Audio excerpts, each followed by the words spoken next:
I'm gonna need your badge, Mara. That's the first thing he said. No thank you, no we appreciate everything you've done. Just those 6 words, sliding out of his mouth like chewed up gum hitting the floor. And there he was, Theo, the new VP of Product Disruption, or whatever the hell his LinkedIn peacocks these days.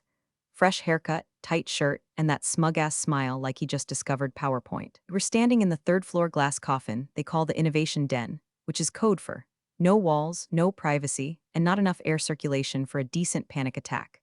I still had the code window open on my laptop. I was mid-deploy on a hotfix that would have patched a bug in the queue and a latency algorithm, the very one that'll tank investor confidence if it hiccups during tomorrow's live stream. But sure, let's talk about my transition. Due to restructuring, said some HR ghost sitting beside him with the emotional range of an unplugged toaster, your role has been deemed redundant. Redundant.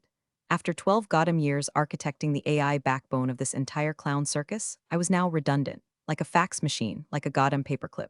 Theo didn't even pretend to hide the glee. You're talented, Mara. I'm sure you'll land on your feet, he said, while adjusting the cuff of his overpriced shirt like his wrist had a podcast deal. And you know what? That was the moment. Not when they said I was out. Not when the HR drone slid that severance packet across the glass like I was contagious. It was when Theo leaned in, all corporate cologne and fake empathy, and said, "We'll be fine without you."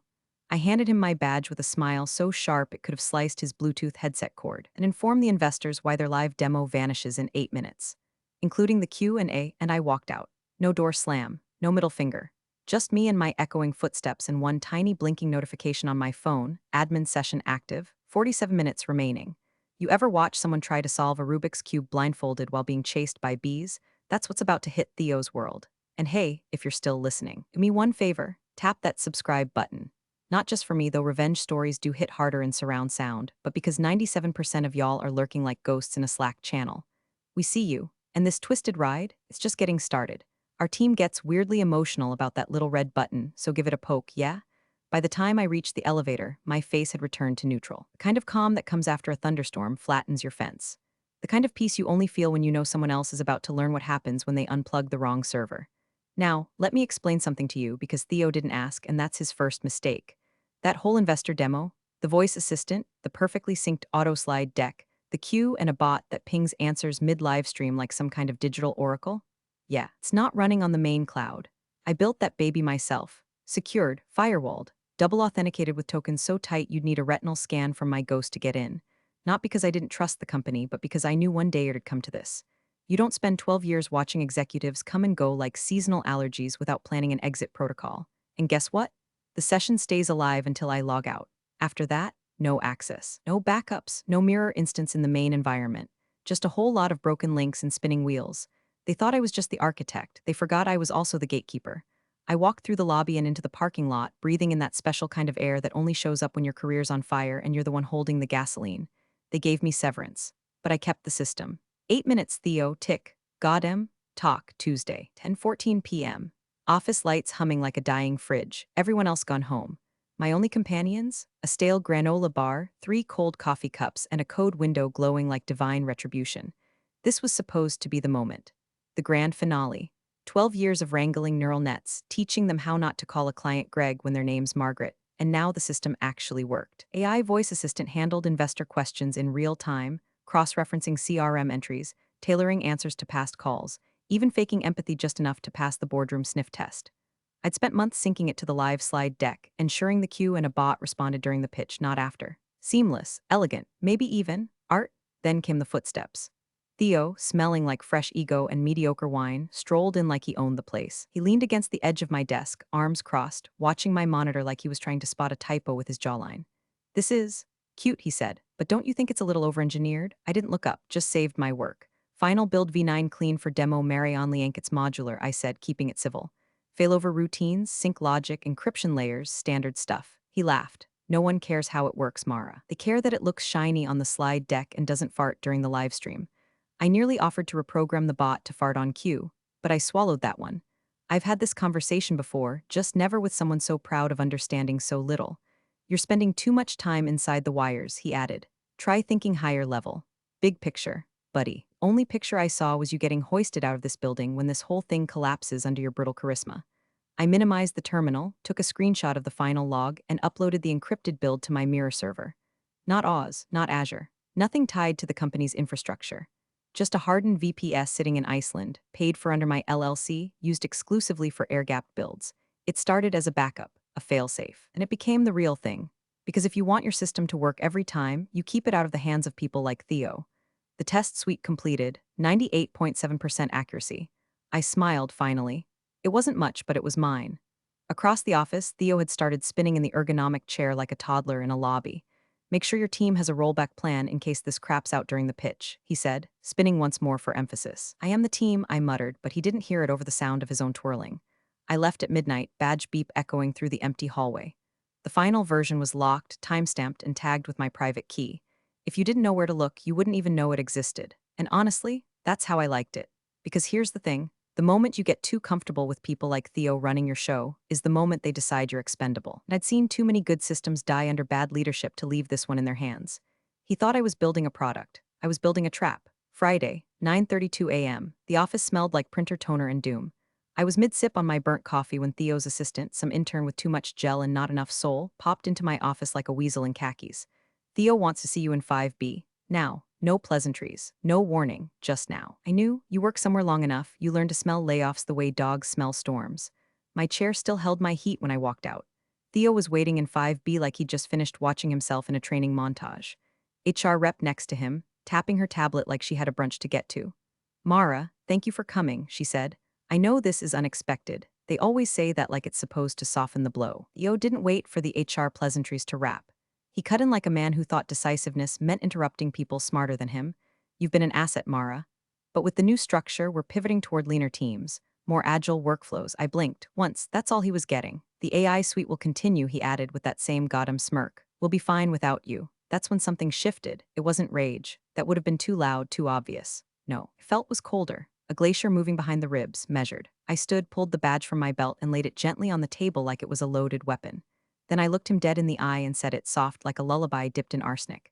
Then inform the investors why their live demo vanishes in 8 minutes, including the Q&A, silence pure and still as a crime scene. HR's fingers froze mid-scroll. Theo chuckled. Is that a joke? I didn't answer. He leaned back in his chair like he was trying to grow taller. You're bluffing. Still no answer. I turned and walked out, slow and unbothered, like I'd just dropped a lit match in a pile of dry leaves and was headed to lunch.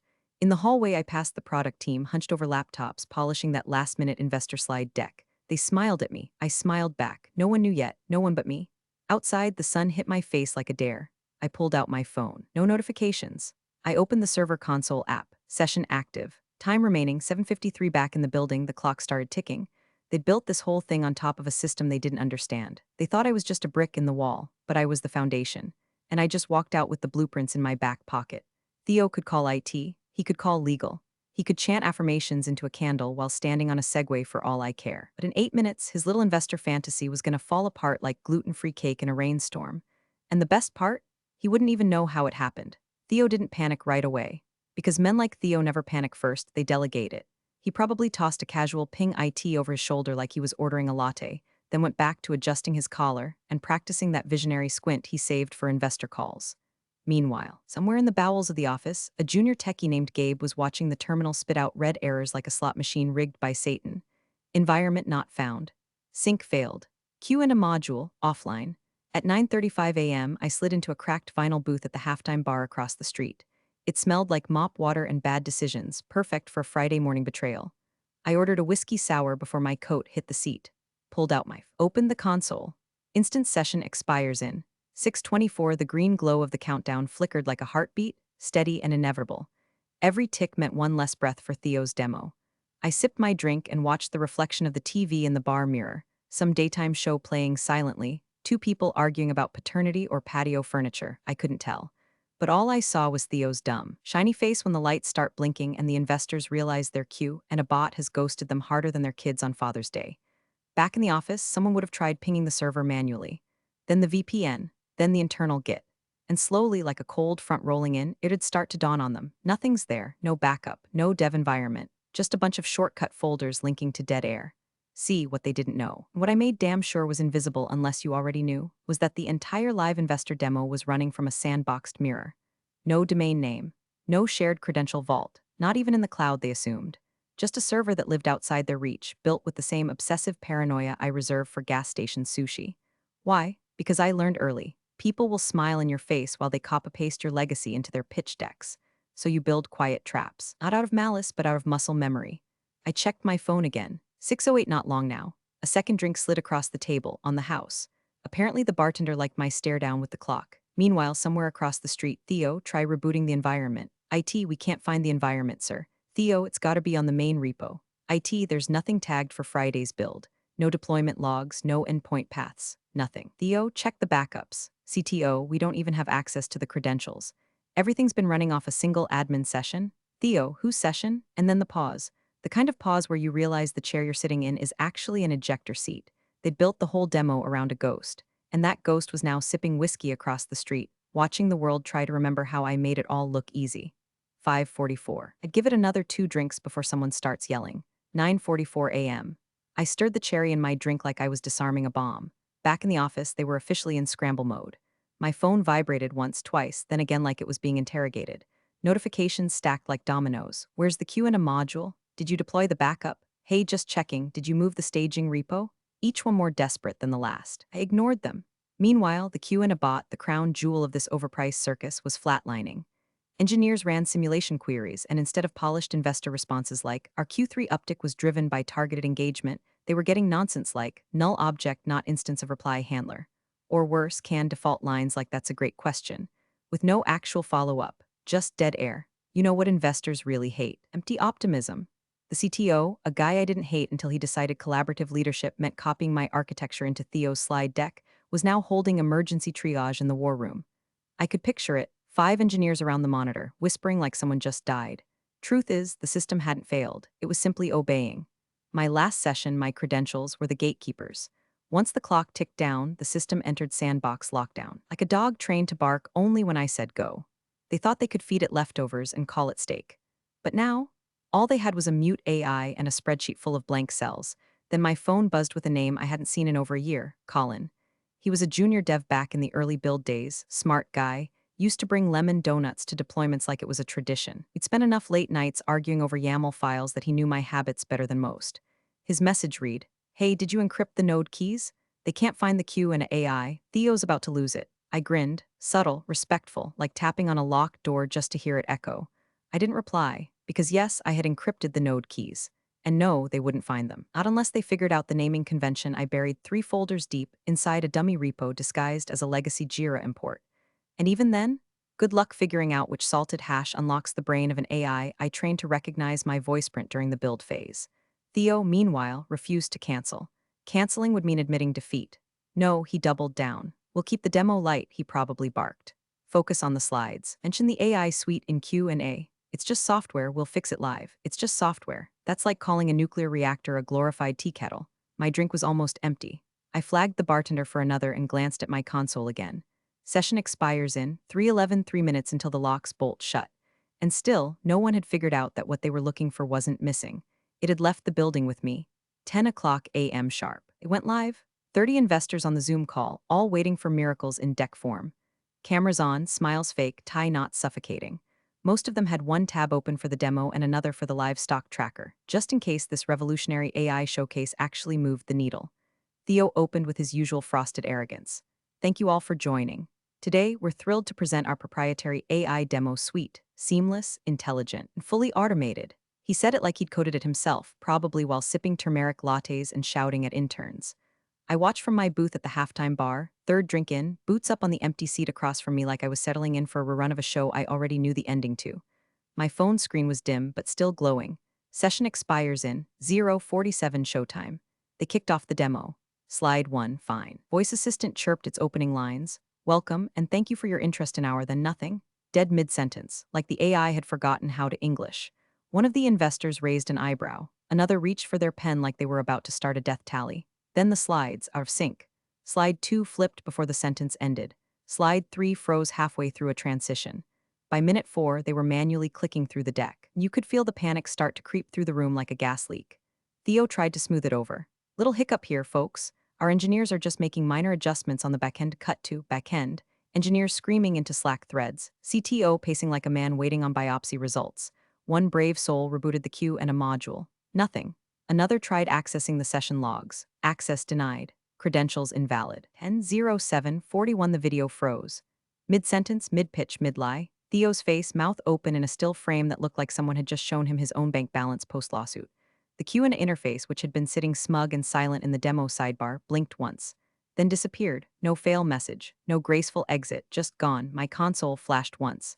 Session expired. Then every tab dimmed to gray. Server console locked. Access revoked. Logs cleared. Like a magician snapping her fingers after the trick ends and everything vanishes into smoke. I exhaled slow. It wasn't just satisfaction. It was that wicked, sharp-edged version of it, like biting into a stolen apple and realizing it's sweeter than anyone you ever paid for. Across the bar, the old man nursing his third light beer looked up at the sound of me setting my glass down a little too hard. I gave him a nod, like cheers to collateral damage, and ordered one more. Back in the call, Theo tried to cover. Let's take some questions and then we'll circle back to the demo features. Silence. No AI to buffer, no canned responses, no synthetic charm to lean on, just 30 investors staring at a frozen stream watching a man try to resuscitate a ghost. I checked the dashboard one last time. It was blank now, neutral, clean, like none of it had ever existed. Because now, to them it didn't. 10:10 a.m. The screen on my phone stopped flickering. No more console logs, no more heartbeat from the system. Just a flat, clean silence that felt more final than any logout chime. I leaned back in the booth, kicked off one shoe, and watched the live stream mirror I'd pulled up on my second phone. They hadn't killed the video feed yet. That was their first mistake. Now the show was in its tragic second act, where the clown realizes the safety net is just decorative ribbon.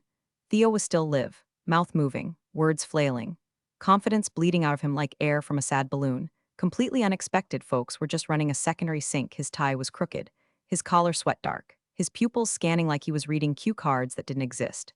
Behind him, the CTO leaned in and whispered something into his ear, hand cupped like it mattered. My phone buzzed a second later. CTO, we can't reboot. It's gone. 3 words, no punctuation. Just the naked dread of someone who realized the parachute was decorative. One investor blinked off the call, then another, and another. The participant counter at the bottom of the screen started shedding numbers like a botched earnings report. 29, 27, 25. Someone must have slacked PR because seconds later, the company's official Twitter feed tweeted a bland, typo-riddled message about temporary connectivity issues during a high-demand demonstration. It got ratioed within 3 minutes. In the bar, the old man 2 booths over asked if I wanted the sports channel back on. I waved him off and smiled. Nah, the real game's on. Theo was still sweating, rambling about cloud infrastructure latency and unexpected DNS rerouting, which was hilarious because the system wasn't on DNS. Never was. Behind him, the PR director looked like someone just told her dog died and she was live on television. Her lipstick had smudged. She was typing furiously, probably emailing an apology script and a resignation letter in the same doc. The head of legal popped in frame, leaned down, and said something to Theo, lips tight and eyes narrowed like she was calculating lawsuits per second. And then came the kicker. The CEO, usually never seen before 11 a.m. unless there's press or pizza, suddenly appeared in the background like a summoned ghost. No blazer, shirt untucked, eyes locked on a phone like it held the nuclear codes. My phone buzzed again. This time it was direct. CEO private, Mara, call me please, then again. CEO, we need to recover the demo. Immediately, I stared at the messages, paused, then locked the phone and slid it face down on the sticky table. Across the screen, Theo ran out of words. His mouth moved, but the sound was static. Even Zoom had given up trying to make him coherent. The only thing worse than a man with no plan is one who just realized the plan belonged to someone else the whole time. It was like watching a sitcom rerun where the punchline hits a beat too late. I'd seen it all before: bravado, ignorance, collapse. Only this time. Laugh track was mine. 7:42 p.m. Same bar, same booth. Bartender had switched shifts, but the whiskey kept coming steady. I was nursing my 4th and a half when the first email landed. Subject line, urgent, please call me from Mallory, EVP of Strategic Ops. A woman who once told me my job was too technical to explain in board meetings, but now apparently needed me more than electrolytes in a desert. I didn't open it right. Instead, I rewatched the final 10 seconds of the demo disaster. Someone had leaked the investor recording. The freeze frame of Theo mid-sentence, hands awkwardly gesturing, mouth open like he'd just learned vowels, was already a meme. Someone had captioned it, when the cloud floats away. Brutal, accurate. My phone buzzed again. Mallory, we need to recover the demo environment. ASAP, please call me. Any rate, any terms. 2 minutes later, Mallory, triple your consulting fee. Full NDA. CEO approved, discretion guaranteed. I stared at that line for a while. Triple. Funny how fast the value of your work skyrockets when the system stops pretending it can run without you. But it wasn't the money, it never was. Money was just noise, background static. What I wanted was clarity. I wanted them to know. To sit in the echo chamber of their arrogance and realize that the woman they dismissed with a $2,000 severance and a smile held the keys to their credibility and decided to let them sweat. I ordered food for the first time all day, something fried and vaguely circular. Ate it slow while the messages kept rolling in. CTO, if we fly you in tonight, can we have it online by morning? Legal. We can add a liability waiver for the transition terms. Just need your digital sign-off. Theo, nothing, of course. He'd gone radio silent, or maybe HR already had him stuffed in a manila envelope labeled Oops. Either way, the only thing he'd be demoing now was his job hunt. I opened a fresh reply window, took my time typing, then deleted the whole thing, started again, typed just one sentence. Depends, is Theo still grinning? Sent. No sign-off, no pleasantries, just that because the power had shifted. They knew it. Now I wasn't the one knocking on their glass office. They were standing on the sidewalk, staring up at a building with no door, realizing I took the hinges with me.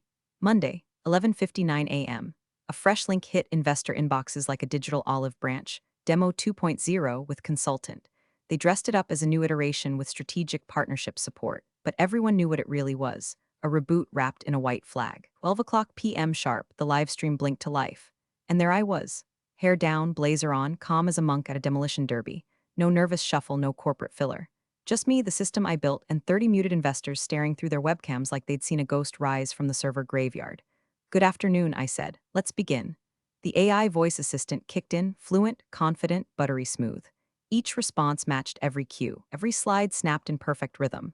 No delays, no hiccups, just that satisfying hum of a machine running exactly the way it was meant to. Because now, it knew who was home. Behind me, the Q&A interface bloomed to life like a redeemed sinner. Queries rolled in, and the bot answered them like it had a PhD in investor relations and a grudge against failure. Every response carried my fingerprints, weighted, trained, finessed for this moment. In the footer of the demo screen, just subtle enough to twist the knife, appeared a watermark, powered by Mara Systems, LLC. No bigger than a fortune cookie message, but every investor saw it. At 12:08, while I was walking them through the AI's ethical compliance matrix and how it filtered language based on client personality scores, I caught a flicker in the background feed. Security logs, internal access report. A name blinked red. Theodore Carlson. Keycard deactivated. I didn't pause, didn't flinch, I just kept talking. So with sentiment-aware phrasing, we ensure responses maintain both legal compliance and brand tone. Any questions? I swear I heard one investor chuckle through their mic. Might have been the CEO, hard to say, and then came the cherry. At 12:21, the CEO appeared on screen.